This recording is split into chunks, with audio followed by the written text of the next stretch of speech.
लाडकी बहीण या योजनेसाठी आता फक्त या कागदपत्रांची गरज, तहसील कार्यालयातही जाण्याची गरज नाही।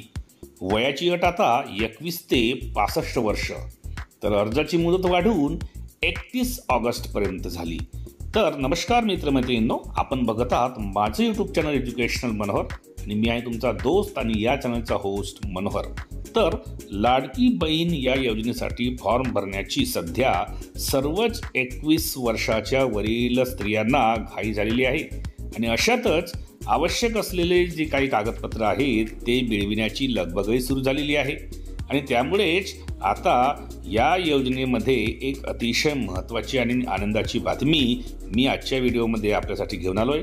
तर सविस्तरपणे आपण आजच्या या व्हिडिओमध्ये बघणार आहोत की लाडकी बहीण या योजनेमध्ये काय बदल झालेले आहेत आणि यामध्ये आवश्यक कागदपत्रांमध्येही काही बदल झालेले आहेत। त्यासोबतच या योजनेचे स्वरूपही थोड्याफार प्रमाणात बदलविण्यात आलेले आहे आणि जनतेला दिलासा देणारा निर्णय या सरकारने घेतलेला आहे। त्याबद्दल सविस्तर माहिती आजच्या व्हिडिओमध्ये आपण बघूया।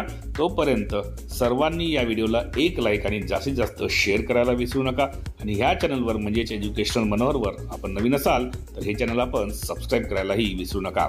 चला तर बघूया लाडकी बहीण ह्या योजनेमध्ये आता काय बदल झालेला आहे।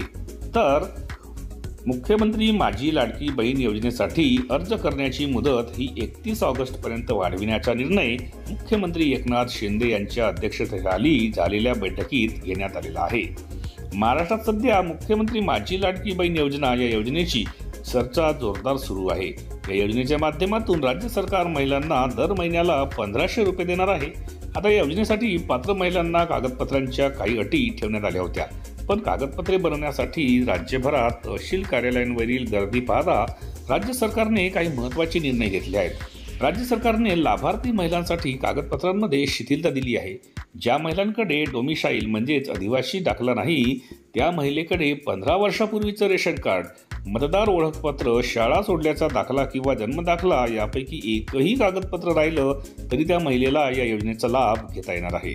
तसेच या योजनेसाठी राज्य सरकारने 15 जुलै ही अर्ज करण्याची शेवटची तारीख दिली होती, पण राज्य सरकारने ही मुदत 2 महिन्यांनी वाढवली आहे। याचाच अर्थ आता राज्यातील महिला या योजनेसाठी 31 ऑगस्टपर्यंत अर्ज करू शकणार आहेत। राज्य सरकारने केलेल्या या घोषणेमुळे आता महिलांना तहसील कार्यालयात जायची गरज नाही हेही स्पष्ट झालेलं आहे। तसंच नेमक्या अटी काय आणि नव्या घोषणा काय, तर आपण सविस्तरपणे यामध्ये पाहूया। आता पहिली आहे की सदर योजनेत अर्ज करण्याची मुदत दिनांक 1 जुलै 2024 ते 15 जुलै 2024 पर्यंत ठेवण्यात आली होती। आता या मर्यादेत सुधारणा करण्यात येत असून सदर मुदत ही 2 महिने ठेवण्यात येत असून दिनांक 31 ऑगस्ट 2024 पर्यंत लाभार्थी महिलांना अर्ज करता येईल। तसेच दिनांक 31 ऑगस्ट 2024 पर्यंत अर्ज करण्यात आलेल्या लाभार्थी महिलांना दिनांक 1 जुलै 2024 पासून दरमहा 1500 रुपये आर्थिक लाभ देण्यात येणार आहे। दुसरी, या योजनेच्या पात्रतेमध्ये अधिवास प्रमाणपत्र आवश्यक असल्याचे नमूद करण्यात आले होते। आता लाभार्थी महिलेकडे अधिवास प्रमाणपत्र उपलब्ध नसेल तर त्याऐवजी 15 वर्षापूर्वीचे रेशन कार्ड किंवा मतदार ओळखपत्र किंवा शाळा सोडल्याचे प्रमाणपत्र किंवा जन्मदाखला या 4 पैकी कोणताही एक ओळखपत्र किंवा प्रमाणपत्र असेल तर तो ग्राह्य धरण्यात येणार आहे। तिसरा पॉईंट याच्यामध्ये आहे की सदर योजनेतून 5 एकर शेतीची जी अट आहे ती वगळण्यात आली आहे। म्हणजे 5 एकरापर्यंत असणारी जी शेती आहे त्यापेक्षाही अधिक जर शेती असेल तर अशाही महिलांना यामध्ये आता अर्ज करता येईल। सदर योजनेत लाभार्थी महिलांचा वयोगट हा पूर्वी 21 ते 60 वर्ष वयोगट होता, त्याऐवजी आता तो 21 ते 65 वर्ष वयोगट करण्यात येत आहे। यामध्ये परराज्यात जन्म झालेल्या महिलांनी महाराष्ट्रातील अधिवास असणाऱ्या पुरुषांबरोबर विवाह केला असेल तर अशा बाबतीत त्यांच्या पतीचे जन्मदाखला, शाळा सोडल्याचे प्रमाणपत्र किंवा अधिवास प्रमाणपत्र ग्राह्य धरण्यात येईल।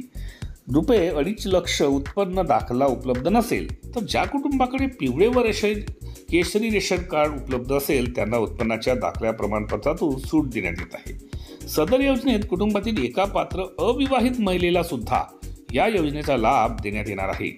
आता कागदपत्रांच्या अटी बदलण्यासाठी पडद्यामागे काय घडलं, तर यासाठी जी मुदत होती ती 31 ऑगस्टपर्यंत वाढविण्याचा निर्णय मुख्यमंत्री एकनाथ शिंदे यांच्या अध्यक्षतेखाली झालेल्या बैठकीत घेण्यात आला। याची माहिती उपमुख्यमंत्री अजित पवार यांनी विधानसभेत निवेदनाद्वारे दिली। त्यानंतर मुख्यमंत्र्यांच्या समिती कक्षात झालेल्या बैठकीस उपमुख्यमंत्री देवेंद्र फडणवीस, अजित पवार, महिला बालविकास मंत्री मुख्य सचिव सुजाता सैनिक, त्यानंतर वित्त विभागाचे अप्पर मुख्य सचिव OP गुप्ता, नियोजन विभागाचे अप्पर मुख्य सचिव राजगोपाल देवरा, महिला व बालविकास विभागाचे सचिव अनुप कुमार यावेळी उपस्थित होते. या योजनेसाठी नाव नोंदणी, अर्ज करणे आदी कामांसाठी होणारी गर्दी लक्षात घेऊन अर्ज करण्याची मुदत ही 31 ऑगस्ट 2024 पर्यंत वाढविण्याबाबत मुख्यमंत्र्यांनी निर्देश दिले आणि 31 ऑगस्ट पर्यंत जरी अर्ज कोणी केला तरी त्याला 1 जुलै पासूनच लाभ देण्यात येईल असा महत्त्वपूर्ण निर्णय घेतानाच योजना सुलभ आणि सुटसुटीतपणे राबविण्याचे निर्देशही मुख्यमंत्र्यांनी विभागाला दिले.